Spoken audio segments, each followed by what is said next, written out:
నమస్తే అందరికీ. రాహుల్ గాంధీ గారు దేశ పర్యటన, దేశంలో అక్కడక్కడ రాష్ట్రాలు తిరుగుతూనే ఉన్నాడు. ఆయన ఒక ప్రతిపక్ష నాయకత్వాన్ని ఏదో ఒక టైంలో అధికారాన్ని చేజిక్కించుకోవాలి, ప్రధానమంత్రి కావాలి అన్న దేశ ప్రజల ఆకాంక్ష, దేశ ప్రజల కాంక్ష.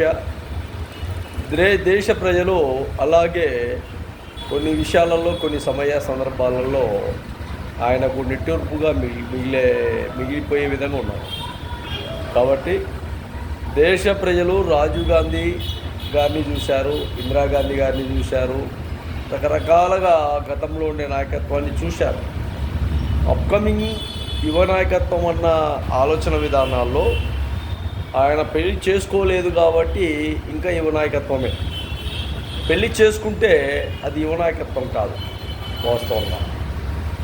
కానీ యువ నాయకత్వ ఆంక్షలు ఎన్నో విధాలుగా పార్టీ విధానాలతో ముందుకు వెళ్ళేటప్పుడు ఒక బలోపేతమైన నిర్ణయాలు తీసుకొని పార్టీని కదిలించాలి. ఇంకా అప్పుడే దేశ సరిహద్దులు, ప్రాంతాలు, రాష్ట్రాలు, పట్టణాలు, సిటీలు, కొన్ని కేంద్ర పాలిత ప్రాంతాలు అన్ని విధాలుగా డెవలప్మెంట్ అయ్యే విధంగా ప్రణాళికలు తీసుకొని ముందుకు వెళ్ళాలని మహాజన రాష్ట్ర సమితి ఆంధ్రప్రదేశ్ ద్వారా రాహుల్ గాంధీ గారికి, ఆయన పార్టీ నాయకులకు, ఆంధ్రప్రదేశ్ తెలంగాణ నాయకత్వాలకు అందరికీ కూడా తెలియజేస్తాం.